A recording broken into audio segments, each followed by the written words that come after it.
আজি গেছটো অফ কৰি জুইক ৰং অন কৰিলোঁ। ইয়াৰ পিছতে ডাঙৰকৈ এখন ক'লা কেৰাহী পাতি ল'লোঁ, কাৰণ মই ইয়াত আঞ্জা বনাব লাগিব আৰু জুইত দিয়া কেৰাহীত যেতিয়া ক'লাই পৰি থাকিব, ইয়াৰ পিছত অকল জুই ধৰিলে জানো হ'ব। ইয়াৰ পিছত আমি সিজাম লেটা। আপোনালোকক দেখাম পলুৰ পৰা লেটা হ'লে আমি কি কৰোঁ। পলুৰ পৰা লেটা হ'লে আমি যে খাই পেলাওঁ। খকুৱা যে মস্ত।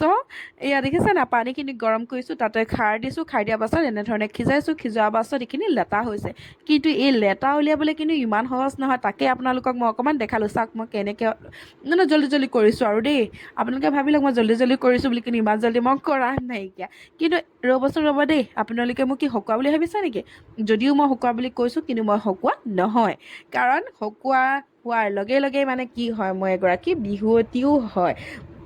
আপোনালোকক দেখাম এয়া গাঁৱৰ বোৱাৰীখিনিক লৈ পিনে একদম ফাটৰ বিহুৰ কাৰণে জোৰদাৰ প্ৰস্তুতি চলি আছে। কঁকাল ভাঙি ভাঙি নাচিছে, পাৰফেক্ট হোৱা নাই। তথাপিতো প্ৰেক্টিচ কৰিলে আহি যাব। আজিলৈ ভিডিঅ'টো ইমানে ভাল লাগিলে লাইক কৰিব।